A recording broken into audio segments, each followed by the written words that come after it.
গত 18ই অক্টোবর হযরত শাহজালাল আন্তর্জাতিক বিমানবন্দরের অগ্নিকাণ্ডের ঘটনার প্রায় একটি মাস পেরিয়েছে। এর মধ্যে ঘটে গেছে ভোল্ট থেকে অস্ত্র চুরির মতো ঘটনা। এর মধ্যে আবার নতুন একটি মোড় নিয়েছে এই অস্ত্র চুরির ঘটনায়। সেই ভল্টেই পাওয়া গেছে এই হারানো অস্ত্রগুলি। কতটা পাওয়া গেছে, কিভাবে হারালো আর কেনই বা ফিরে আসলো, এ নিয়ে প্রশ্ন জন্ম নিয়েছে। তার অনুসন্ধান করতে মাঠে নেমেছে সময় সংবাদ। 19 নভেম্বর সন্ধ্যা, বিমানবন্দরের আমদানি কুরিয়ারের সামনে পুলিশের গাড়ি। ভেতরে কয়েকটি সংস্থার উপস্থিতিতে চলছে বস্তায় থাকা পণ্যগুলোর তালিকা তৈরির কাজ। কয়েকদিনের নজরদারির পর এদিন সময় সংবাদের ক্যামেরায় ধরা পড়ল নতুন করে স্ট্রং ভল্টের মালামালের তালিকা তৈরি করা হচ্ছে তার দৃশ্য। নতুন কোনো কিছু পাওয়া গেছে না? বিমানের যারা যেটা দেয় সেটা সিজার লিস্ট করে এইটুকু বলতে। এটা আসলে একটা বিমান থেকে তথ্যটা আপনি নিলে ভালো হয়।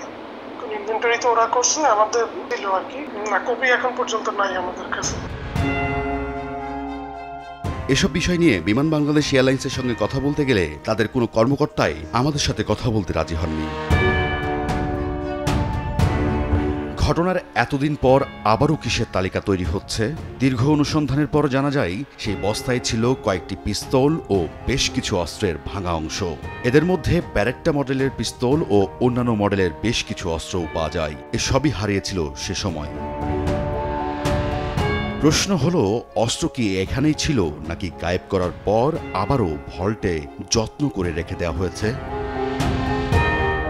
এবার একটু পেছনে ফিরতে চাই আমরা। বিমানবন্দর থানায় একটি জিডি করেন গ্রাউন্ড হ্যান্ডলিং এর দায়িত্বে থাকা বিমান বাংলাদেশ এয়ারলাইন্স কর্তৃপক্ষ, যাতে বলা হয় ভল্টটির তালা ভাঙা হয়েছে, কিন্তু সে সময় কোনো মালামাল গায়েবের বিষয়টি উল্লেখ করা হয়নি। শুধু 50টি পিস্তলের ব্যাপারে বিমান কনফার্ম করছে, আর বাকি মালগুলো তারা পায়নি এবং তারা স্বীকার করছে যে মাল চুরি হয়েছে। গত 10 নভেম্বর সময় সংবাদে প্রচার হওয়া রিপোর্টে তুলে ধরা হয় ওই ভল্টে ছিল এক অস্ত্র ব্যবসায়ীর আমদানি করা একাধিক অস্ত্র, কিন্তু কোনো সংস্থা এ বিষয়ে সে সময় সঠিক তথ্য দেয়নি। তবে এই ব্যবসায়ী এখন জানাচ্ছেন যেসব অস্ত্র এখন পাওয়া গেছে তার মধ্যে তার অস্ত্রও আছে।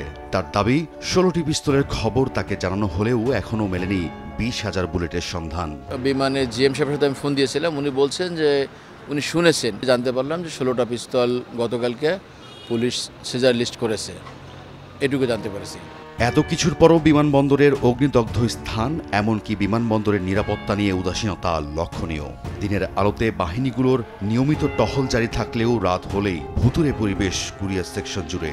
সন্দেহভাজন মানুষের আনাগোনা আর টাকা পয়সার লেনদেন নানা প্রশ্নের জন্ম দেয়।